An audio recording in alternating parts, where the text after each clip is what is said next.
that's an obscenity. It's an obscenity to Woody Guthrie Wow. and to you. I destroyed his song and I made you listen to it. I But appreciate both. you're the Wow. best. You're the best. And you've got a great voice. Now, Oh, I'm sure you know that. You've got terrific pipes, as we say. thanks so much for saying that. Oh, definitely. Hold on, what's going on? Why? Let's see. Continue. I guess I'll push continue. Sorry. Oh, that's okay. I think she just wants to make Okay. sure you approve of recording. I Well, see. that's amazing. Do you play a lot of instruments? Well, I played the clarinet in third grade and Stuck. enough so that I was just about to get kind of good, and then I quit. Do the SATs and all the shit that ruins your life. Yeah. And and then when the pandemic hit, Yeah. I found my third grade clarinet and I kind of started hacking away on it. And then for Christmas, the commissioner, Patty Pie, who you met in London, Yeah. gave me a really good clarinet, a wooden one. Wow. So the Well, tone, even with my very lousy embouchure, the tone is really very good. sounded good to me. I'm very impressed. That was very impressive. And a first time clarinet intro for this podcast. Well, I play myself out too. Okay. Yeah, please. Well, would you mind introducing yourself to the audience of humans? Yes, I mean, I know I'd be delighted. Anything, Bonnie. Bonnie and Ricky. Is Ricky the yeah? Yep. And oh damn. Do you want me to tell you? Yeah. Larry's the guitar player. He's bass, right? Oh no, What's is that? he guitar? He's guitar, and then you met. Holly, no, bass is Holly. Bonnie, no, that's you. I give up. Who's That's on? okay. It used to be Pickle, but now it's Sammy. So That's new to me. it's new to you. It's new to the world. We Old played school. pretty much our first show all together yesterday or the day before. Terrific. Where was Yeah. it? Where was your show? We played in Seattle. Nice. Yeah, it was super fun. And not so scary. So that's great. There's Not- grunge. There's grunge there. Yeah, there sure is. But introduce yourself, please. My name is Lloyd Kaufman. Greetings from Tromaville. I am the president of Troma Entertainment and the creator of the Toxic Avenger. And I would say probably certainly one of the original fans of DVG. We call them DVG. That's how well we know. Yeah. And I flew all the way to London to see them. Yeah. Troma Entertainment is a recipient of the great Death Valley Girls. You were kind enough to give us some music for my recent version of The Tempest by Shakespeare, and thank you very much. Hashtag Shakespeare shitstorm. Yeah. Well, what's that? Have you seen hashtag Shakespeare shitstorm? I've not yet seen it. If you email me, I'll send you a super duper secret link. Just remind me. I would appreciate that. And you were the first to premiere one of our videos ever. Our first video by Kansas Bowling. Yeah, well, she's how we met, right? Exactly. Yeah, which was so exciting. We saw some like billboards of hers around town, and we were just like, this person looks so cool. Like BC Butcher just seemed like it fit right in with our sort of whole thing. And then we found out it was Troma, and we've been lifetime fans of Troma. And then we went to the premiere and we got to meet you. At BC Butcher. BC Butcher. Yeah. I think so. Yeah. And that was like so exciting. I think my first movie premiere, to be honest. Well, mine too, was because we hate that stuff. So, but Kansas wanted the red carpet, and she Yeah, wanted the what do they call it? The going for back and forth, or whatever it's called. But, right. Questions and answer, or no, it's something like back and forth. It's the thing in the background with the logos, and I think her father helped us out with the making the Troma. oh, I know what you're talking about. Yeah, I have a bunch of those of all of us. That's Take photographs. yeah, high class stuff. That's super cool. Kansas. Yeah. And so it was super exciting. And then one day we were on tour, maybe a year or so later, we were in New York and we had this evil plan to go and storm the Troma Capitol, which worked. We met Dylan. Dylan let us inside, and then you were kind enough to not kick us out and let us walk all throughout. I remember that very well, and we took great photographs. And Yeah. oh, Uncle Lloyd had a great time. You can't get any better praise than people coming out to the fetid neighborhood in which our building lives. I mean, now, that's better than getting an Oscar, right? And your music is wonderful, and Kansas is wonderful. Yeah. She's amazing. I mean, you're amazing. It's terrific. Well, thank you. I guess I'm like super excited to talk to you about you and all the things you've learned. And amazing. You're still amazing. Oh, you're still amazing. But you've been making. Isn't that I just heard your new that song. Oh, yeah. Amazing, isn't the word amazing in it? Yeah, it's all really kind of amazing. Yes, that's it. Yeah. Thanks for listening. DVG song. What? Have you got a favorite DVG song or? Well, what was your favorite song? I think I like Universe. Yeah, I think I might have to second that. Oh, really? Oh, good. I think I might have to. I don't know if I have a choice. But also the new song, if it's new, I don't even know if it's new. It is, yeah. With the little bit of tinkling in there, I just heard somewhere else. Maybe it's in Bowie's Dark Star. Uh-oh. Oh, it's wonderful. It's great. It's people. It's a really unique and beautiful, and it's people don't do that. It's great. Yeah. Well, thank you. Thank you so much. One other question. Yeah. Where are you all from? I'm from Los Angeles. Larry's from Seattle. Ricky's from Colorado, and Sammy is from Kentucky. Oh, right on. So we're a little bit of a lot of stuff. Yeah, that's very good, very diverse. And you're from New York? I'm from New York, where everybody's Jewish and we're not diverse at all. Can you? Kidding. Actually, Troma is unbelievably diverse. Yeah. From the start, we've been diverse. But here's my question. Yes. There are a couple of songs that indicate the psychedelics. Did you take any psychedelics in the desert? Yes. Over a lifetime, yes. Many of us have. Do you still get them, use them? Yes. Do it together or individually? More individually, I would say. Yeah. Is that something you've ever indulged in? When I was at Yale, when LSD was LSD, there was no LSD light or. Yeah. Yeah. And we had mescaline. It'd be an all-night thing. Yeah. What was that like there at that time? Well, the problem was Yale was all boys, so big deal. So you get high with a bunch of, I kind of prefer the other gender. Yeah, yeah. I don't know how to say it now, but I prefer them. Yeah, them to you.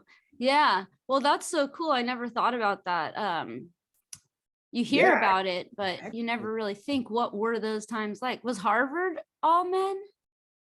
Yeah. Wow.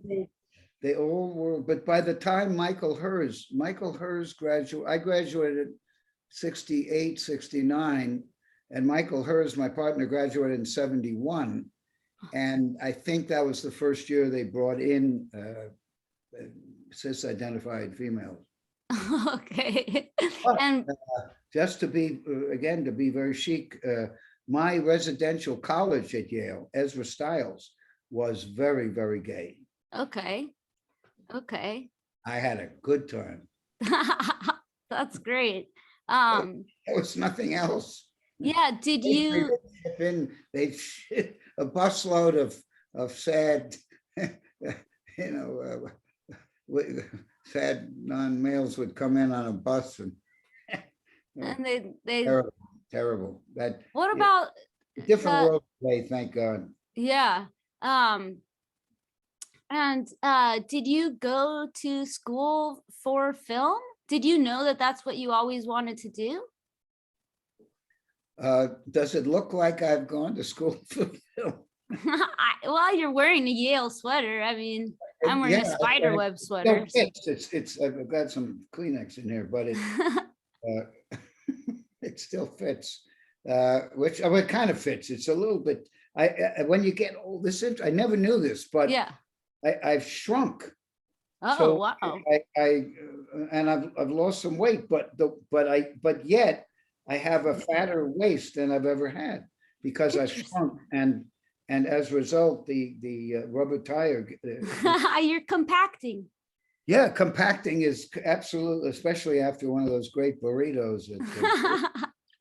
There must be some evolutionary advantage to becoming smaller. Not sure what, but I'm sure there is. No, it's terrible. It's really bad because we've outlived. I'm 76, and cavemen were 40 when they that was, and so we've outlived our bodies and knee replacements and yeah. You're kind of like the human experiment. What happens like post caveman? You're like the first one to study. Yeah, and how long can they keep us going? I don't know. Ready for suicide any day. Oh no! Sorry, you're gonna live forever. I got Lemmy's hat on. I got Lemmy's hat on, and he didn't. Oh, that's Lemmy's hat. Yes. Cool. He went. That was. Yeah, that was so exciting. Can you talk about how you got Lemmy in your movie? He was a fan and showed up one day at the American Film Market, which is it's a convention of independent film companies who present their movies to the international world of distributors. It takes place at the Lowe's in Santa Monica, and the companies like Troma would rent the bedrooms, all become offices. The bed cool. And the cabinets, what are they called? Cupolas, whatever they are, they get moved and they become offices. Wow. And the international buyers fly in and they go into the different offices. They're really great filmmakers. Yeah. Stein, Brian Singer, all the wonderful. Yeah. Kidding. But they were there. That's so cool. So then you and then one day Liz Lemmy sitting in our office. Yeah. And I guess he had some kind of a gig or something, and he searched us out because he was a big fan of Toxic Avenger and Blood-Sucking Freaks. He was obsessed with Blood-Sucking Freaks. Wow. As quite a number of people. What's his name? The wrestler Jericho. You know him, a big time wrestler and a real movie aficionado. And he has a very good podcast. Not nearly as good as yours. Good. Anyway, he is also obsessed with Blood-Sucking Freaks. Cool. And there was somebody else. I think there was another person, a famous person. Oh, Eli Roth. Roth, wow, that's cool. Begged to do the commentary track for Blood-Sucking Freaks DVD. Eli was a professor at NYU before he became a big time director. and That's so cool. so if you go to the Bloodsucking Freaks DVD, Eli Roth does a wonderful, a really good Amazing. deconstruction and breaking it down, and why Bloodsucking Freaks kind of makes it as a movie, both creatively as well as technically, Yeah. because a lot of kind of gore type movies, they shoot it with a video camera and it looks like, they use the camera sound Yeah. and whereas Bloodsucking Freaks is, they had a good European, a good, I think it was a European lighter, Right. lighter, whatever, gaffer. And, Okay. good, it looks good. Yeah, it And that sure gives does. it kind of a cachet that a movie shot on digital without really paying attention to Right. anyway, Yeah. so Eli also went on Joe Bob Briggs, Troma alumni, produce and pretty much the whole team on that show, The Last Drive-In on Shudder. Oh, cool. Producers are all Troma That's graduates. so cool. The crew, the art director was art director on the hashtag Shakespeare Shitstorm. Yeah. Anyway, but most of his team is from Troma. Yeah. And when they showed Bloodsucking Freaks, Eli Roth was the guest who deconstructed it, who discussed it with them. Oh, that's so cool. He's still to this day, 30 years later, he's still a fan. That's so cool. Well, I have a question for you. Seems Yes. like a lot of the people I talk to, everyone has a different idea of what success is, obviously, and people's ideas of success changes. But I think you could say without question is that Toxic Avenger was a success. Did you know how successful it was going to be? And I ask because I kind of feel like the answer is yes. Like, I imagine that you expect everything you do to be fully successful. Right on the head. Okay. Being a underground narcissist, I think everything we do is brilliant. Okay, good. I thought Squeeze Play, made in 1976, I thought that was brilliant. And Okay, it good. was kind of brilliant. It dealt with the Equal Rights Amendment in a kind of a, and it was before Porky's, so we actually made a few bucks. Hashtag Shakespeare Shitstorm. Well, Toxic Avenger, all the movies we've done, I always believe this is it. We're going to have a breakthrough. That's amazing. You can relate to that, right? That's a DVG song, right? Yeah, that is. Yeah, I just think.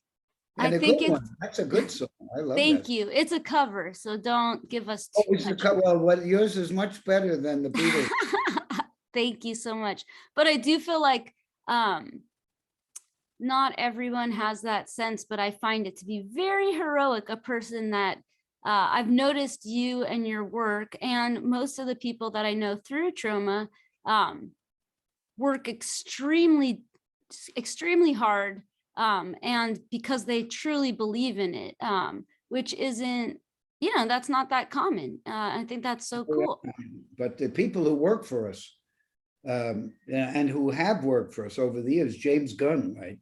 He was with us for 2 or 3, maybe 3 years, and he wrote Romeo and Juliet, and he loves that movies. Was my first movie I saw of yours. Yay!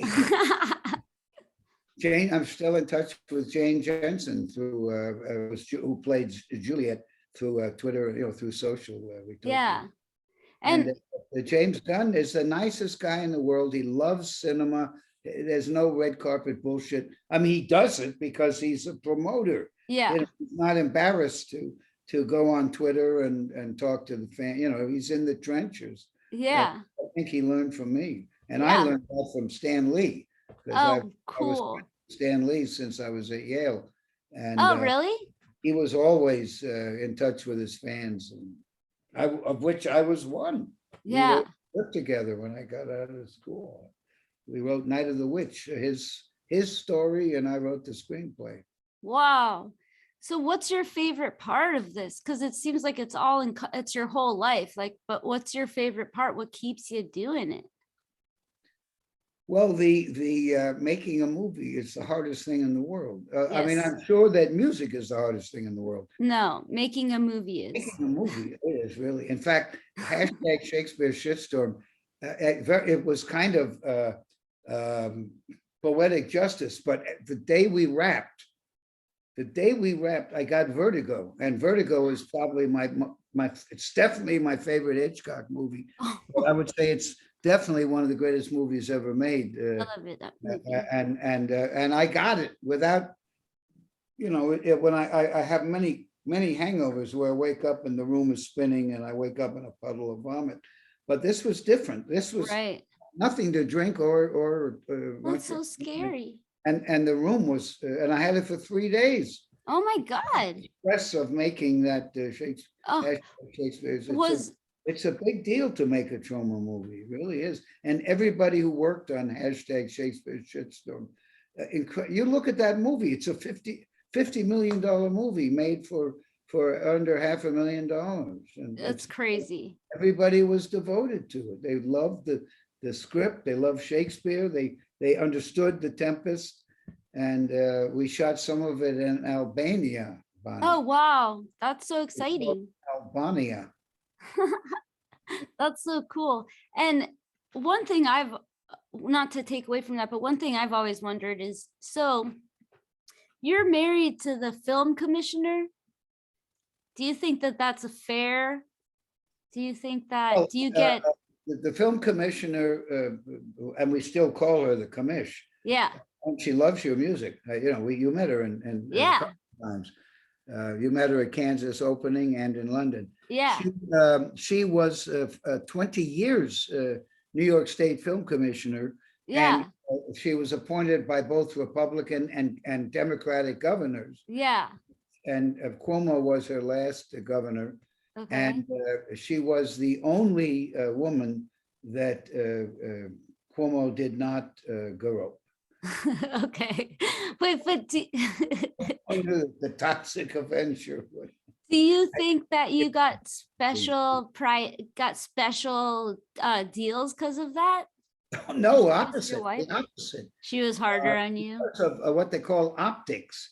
We never use. My wife created the incentive. If you make a movie in New York, Bonnie, you get a third of your budget in cash.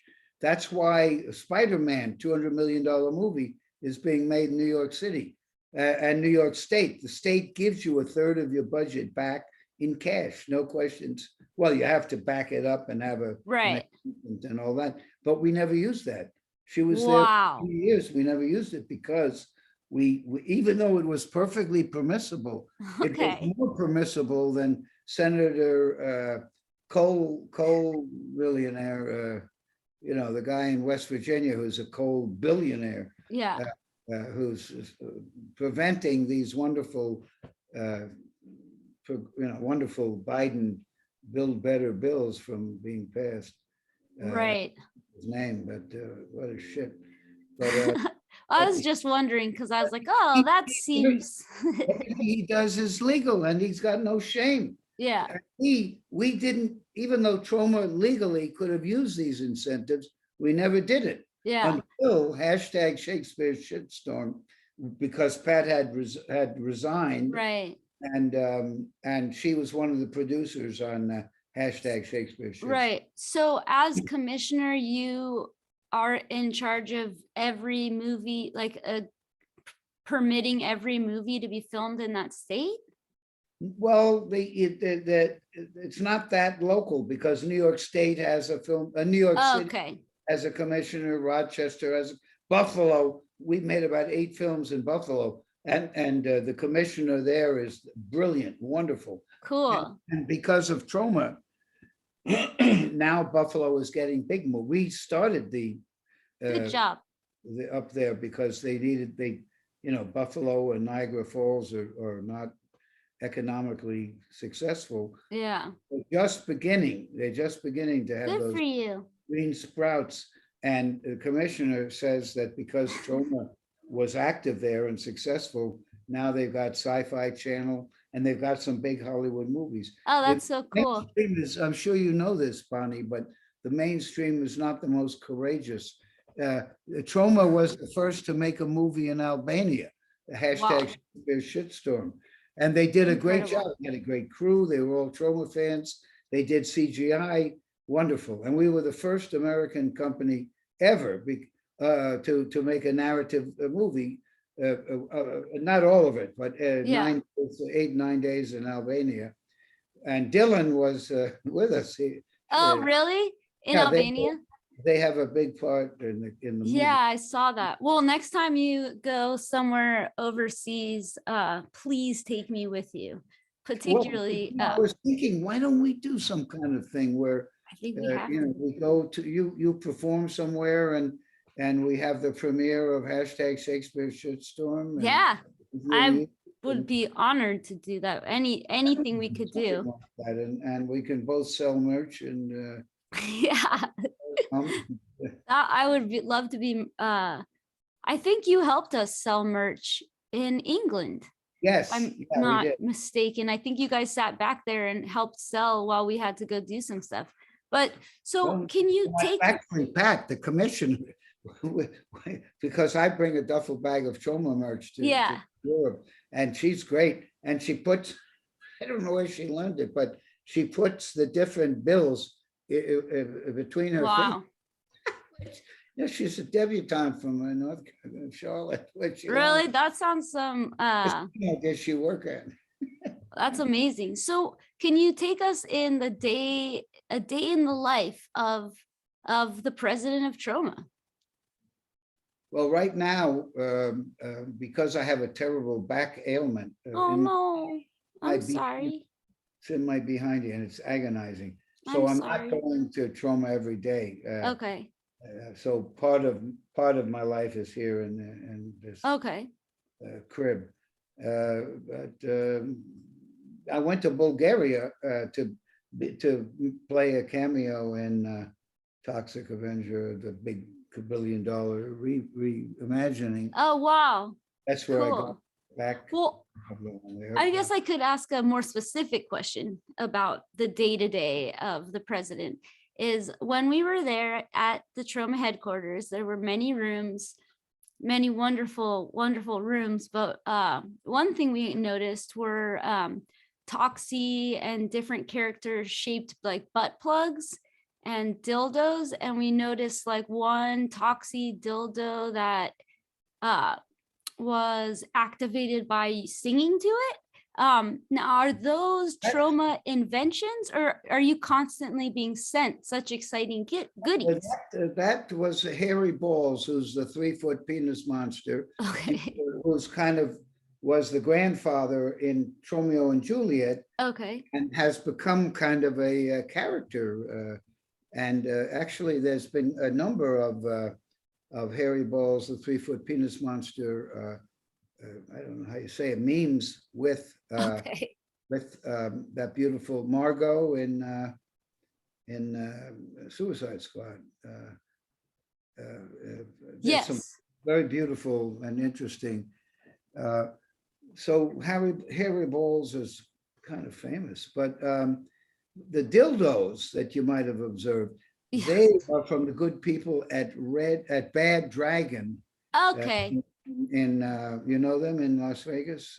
Yes, I just was under the impression that it was sort of like a Willy Wonka's factory where each room everyone was like just thinking and tinkering away and trying to create different new unusual outlets for their energy. That is true. I mean, all the people who work for us are very young and they don't know what's impossible. They don't know because they haven't been out there. So they're, hey, let's do Troma Dance Film Festival. Trey Parker suggested that, when before he did, around just as he was becoming Mr. South Park. Young people have they great ideas. Yeah. So we have young people who are thinkers. Yeah. But the dildos are I go to the commissioner goes with me, but she doesn't hang out in the booth. Okay. The debutante DNA does not permit that. And she was president of the New York Junior League, which, Oh, wow. if ever the two worlds collided, we'd both be finished. Yeah. They never, they have no idea. The only thing she was able to take her kind of, and they're lovely people, they're great, but they have no idea what your world or my world is. They have Yeah. no idea, they're into, Wicked, Yeah. Well, Hamilton, maybe Hamilton because they're rich. right. They were to see Blood-Sucking Freak, holy Christ. Or if they were listening, if they were to listen to your, that song that sounds hydro, something or other, it begins with H. Oh, the Hypnagogia. Yeah, if they were listening, or any of that stuff. I think it's so funny, you know, our music. That's so sweet. Yeah, I love it. That's so cool. I feel like I guess it's just I this is a heroes podcast and you're a hero. And I guess just a different, I'm like a grinder or a sub. that's funny. Yeah, all of those. But I just think that there's a certain aspect to you that I feel like that it's all in fun. Like you're not, I think you imagine success to happen and ordinary success, like things to be successful, but I just believe that you just love doing it. I guess I just want to hear more about like how something becomes an idea and then you go on this so long journey of making it into a film.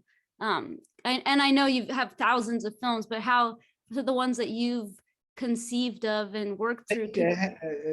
Thank you very much for being interested, Bonnie. Hashtag Shakespeare shitstorm. My favorite Shakespearean play was The Tempest. Okay. Which I had first read when I was in 8th grade. And then my mother took me to see The Tempest in Stratford-on-Avon in Connecticut with Morris Karanowski and I think Roddy McDowell might have been in that. But in any event, I was very enchanted with The Tempest and I always wanted to film it. But when it came time to film Romeo and Juliet, because I wasn't old enough, I decided let's do Romeo and Juliet. Yeah. Because I saw stuff happening during that time frame and I got obsessed with it.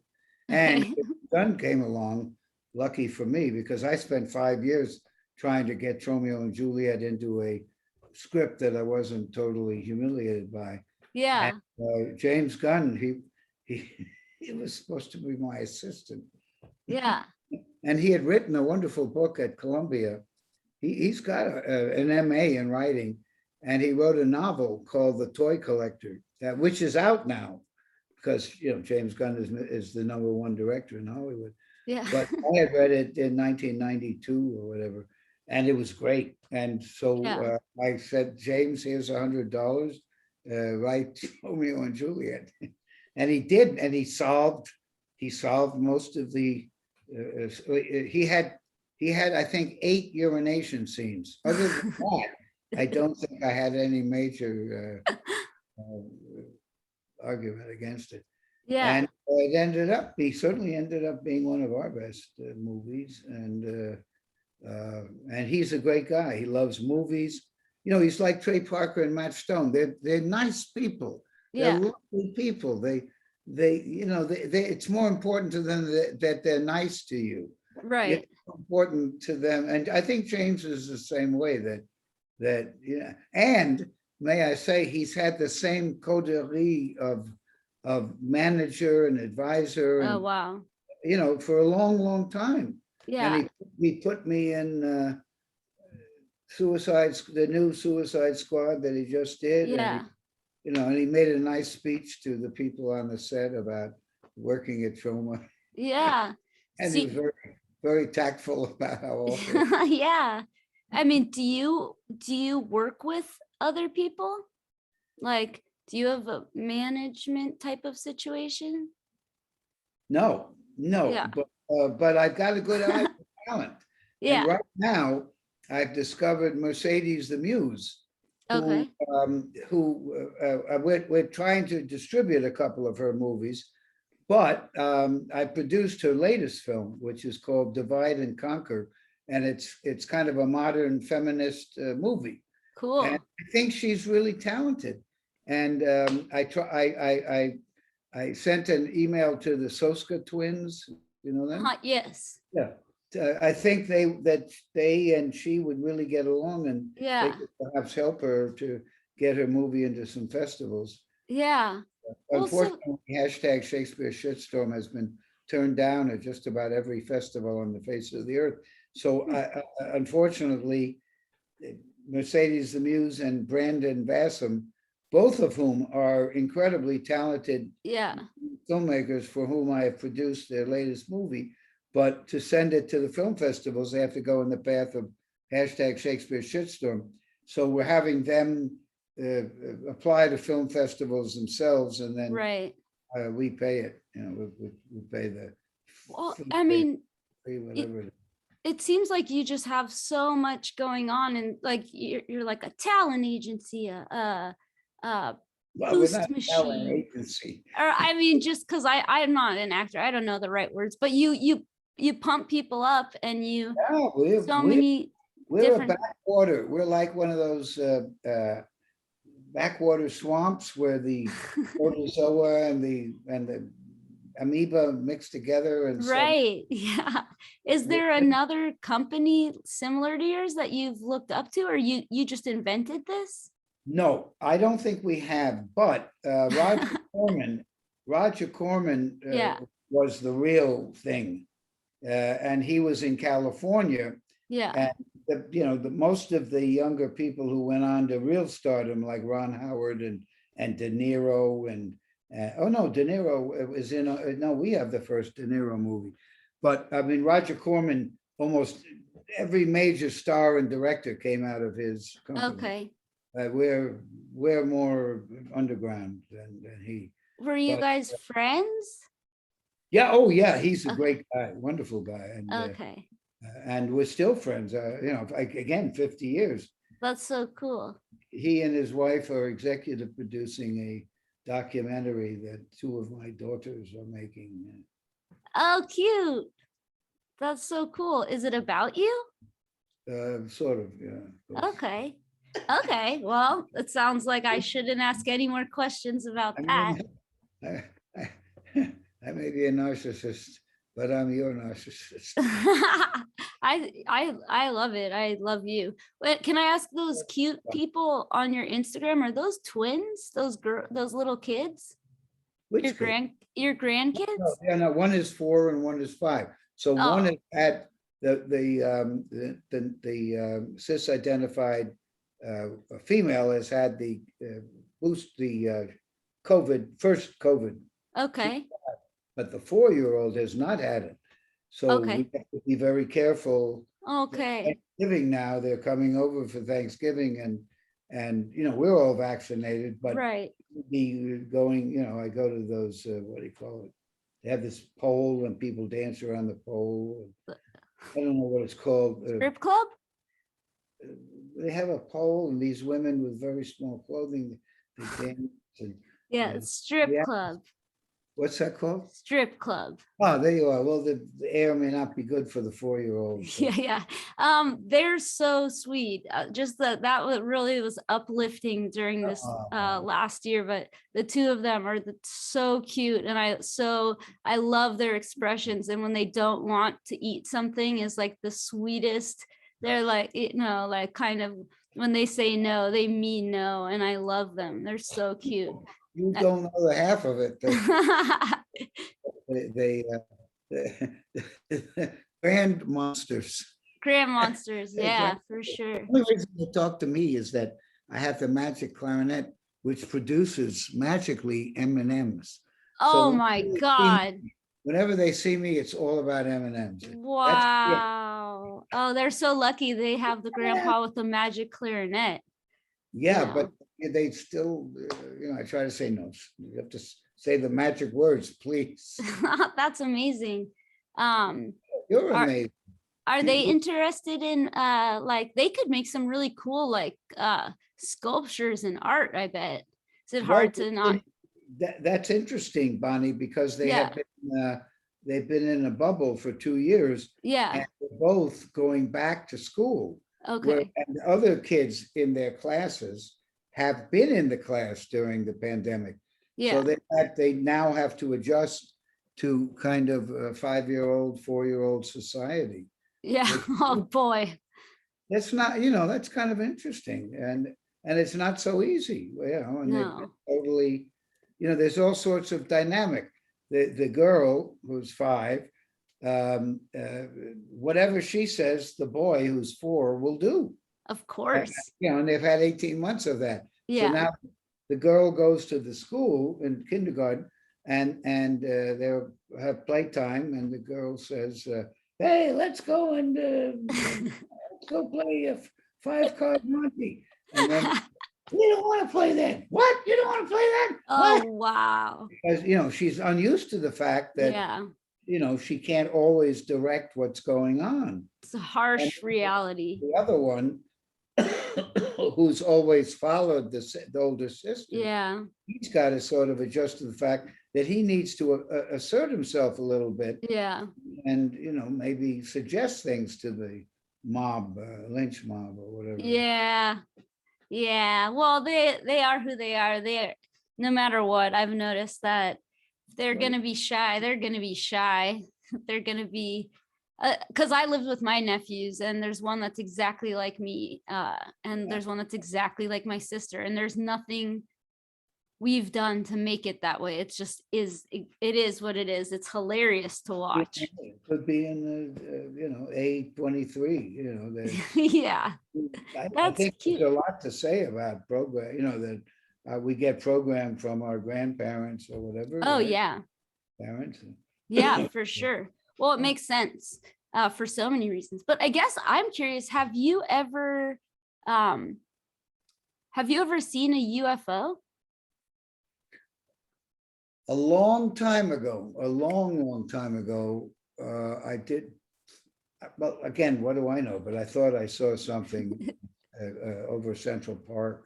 Oh, wow. This goes back to before 1976, maybe something. Cool.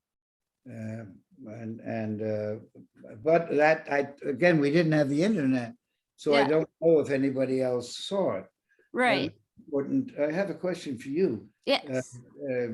Ed Sheeran. Yes. Is he going bald? I don't know who that human is, but he's like the I know. heartthrob. He's a teenage heartthrob. I know. Maybe I got the name wrong. No, you didn't. I know. Live. And I'm looking at him, and his hair is all tousled, but he looks a little too old for that. And then I'm looking, because the music means nothing to me, and I'm looking a little closer, and it looks like everything is combed forward. It very well might be. I have the same problem, but I'm. Wow, you look good. That looks like a full head of hair to me. Well, that's either way. What's that? Either way, I guess I'm happy that that's not something that's like I have to worry too much about, but I'm being stupid. No, you're being funny. You're being funny. So it seems to me though that you're have you ever seen a cryptid, or is that just you just think it's so cool, like the possibilities? I think what I saw was unusual, but again, I was 35 years younger. and I was taking more drugs back then. So, but I was not drugged up when I saw whatever that thing was. Yeah. But I don't think it was an airplane or a helicopter. I think it may have been something, over Central Park. Yeah, I'd like you out there in the desert. Yeah, I mean, I'd like to suggest that the older the incident, the more validity it has, because there's less and less things in the sky, less and less options of things in the sky. So I would say, yes, you have seen a UFO. Here's something for you. The Russians just tested a new weapon that can shoot down satellites. And apparently they shot down one of their, I hope it's one of their satellites, and it created over 100,000 pieces of shit in orbit around the Earth. That's a mess. They should get sanctioned, shouldn't they? I mean, that's I terrible. think they should get sanctioned. I think they should go up there and clean it up and apologize. Toxie, I think we need Toxie to do a space mop. The people in the International Space Laboratory, they had to run away from the big laboratory, and they went into some little rocket ship, which had the power to go back to Earth in case this crap, That happened? It happened like today.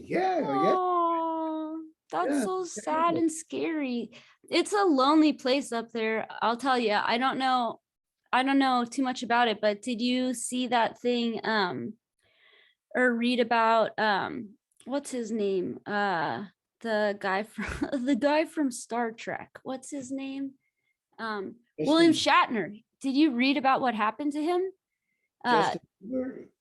What happened to Shatner? I know that one of the astronauts died in a plane crash recently. No, he actually, what he said is very sweet, and I think I'm against. I'm going to make T-shirts that say "Leave Mars alone." That's going to be, I agree with you.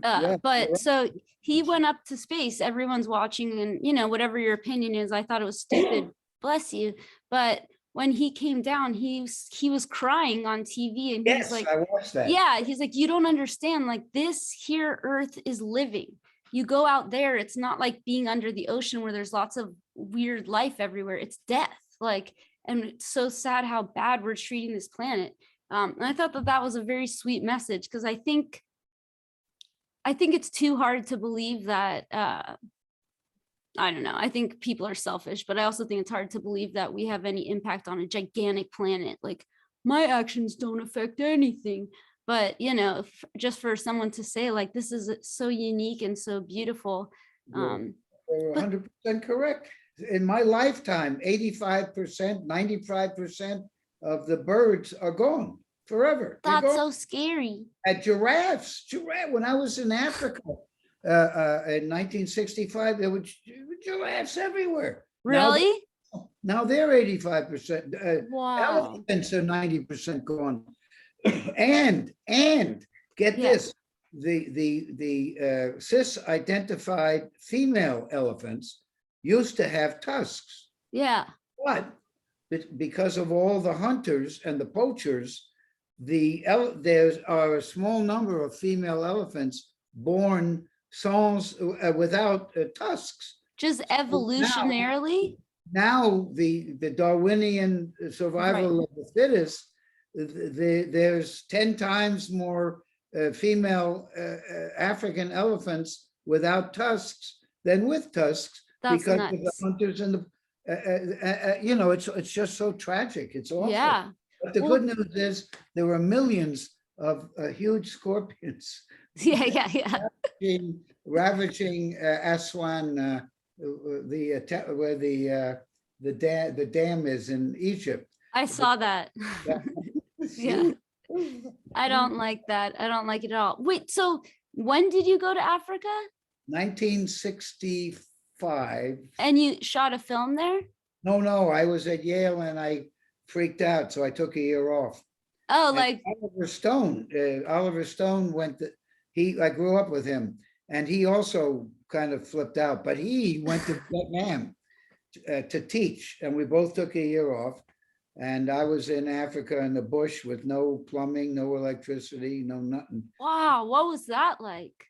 It was like,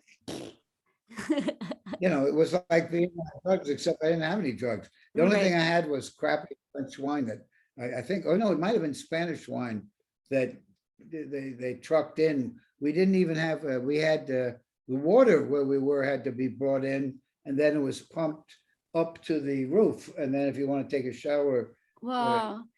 Were you teaching, or were you just getting Yes, out I of... was teaching. I Wow. was 18 years old and teaching the young people As you still Away are. from me, a 19-year-old idiot. But we were there.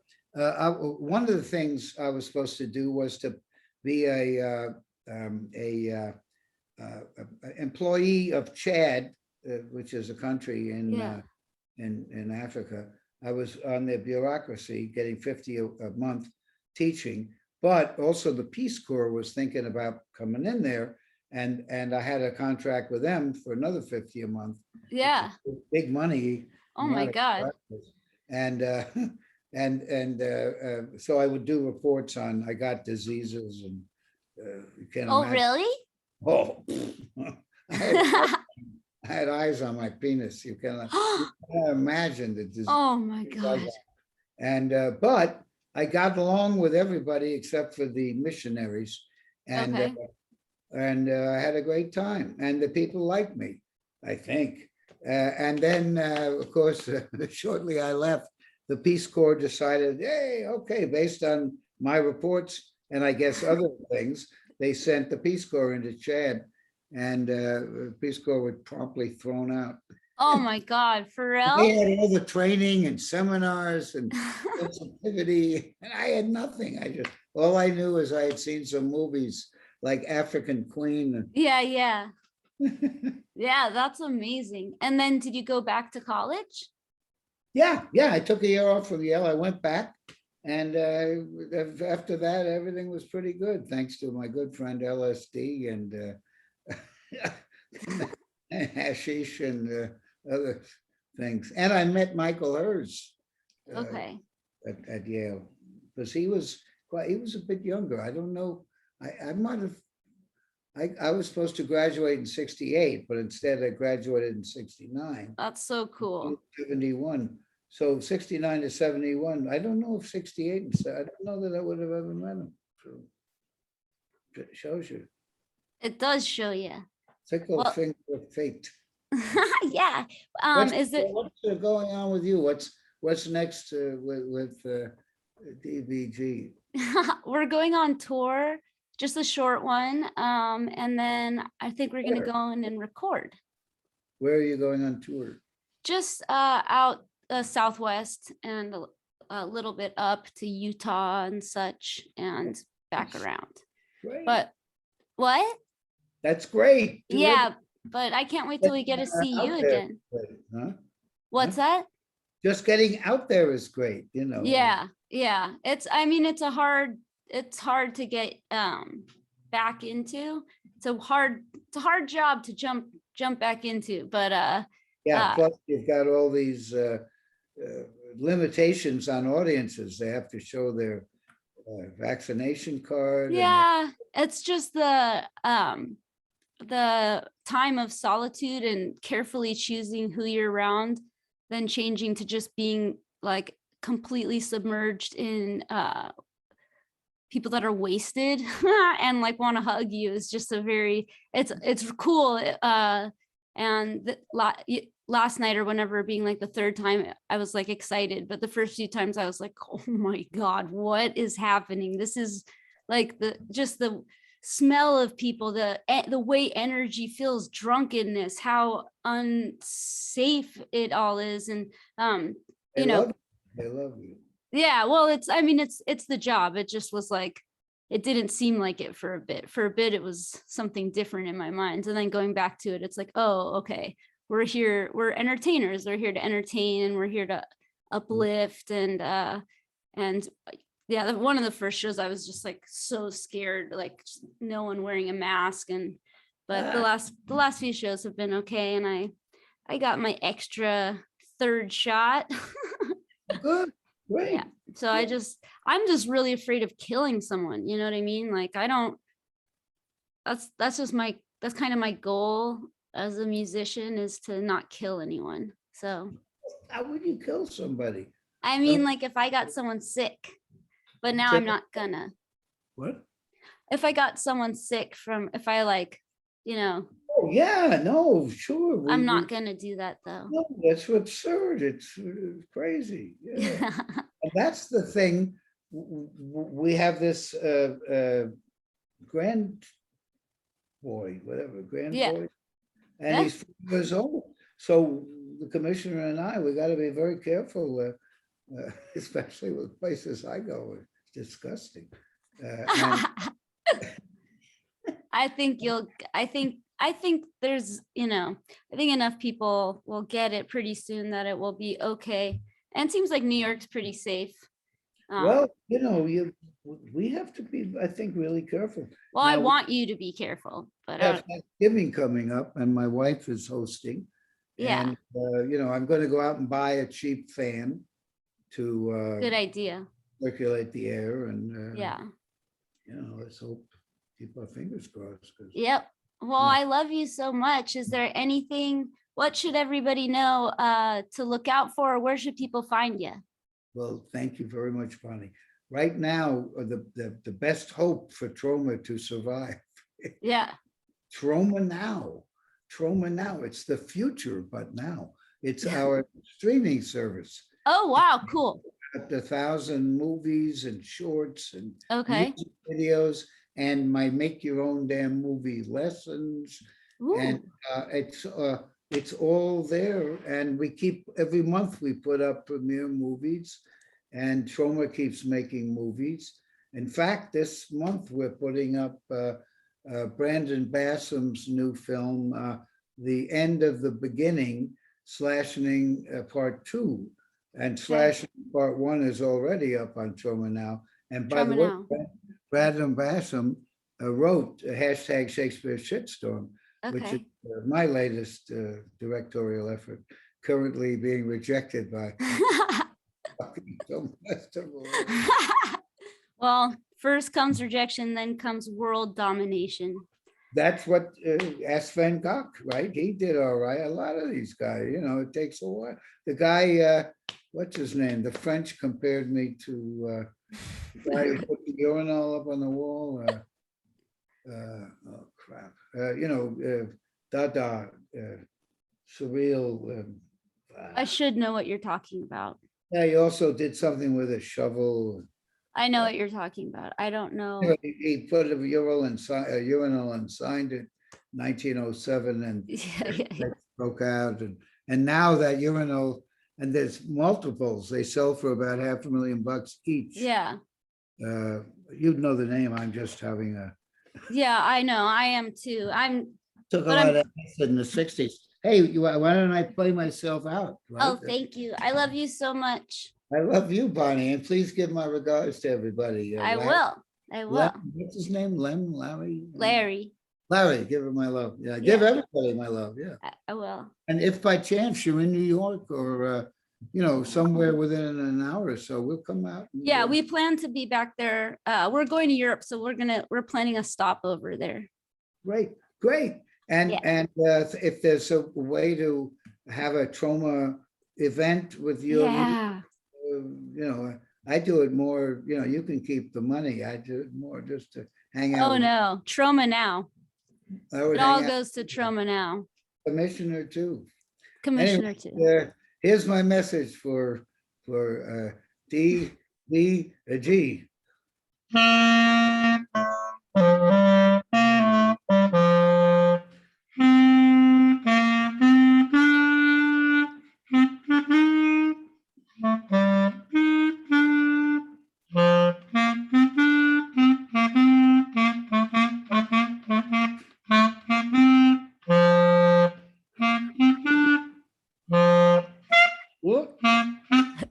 Anyway, you're amazing. Well, national treasure. Thank you.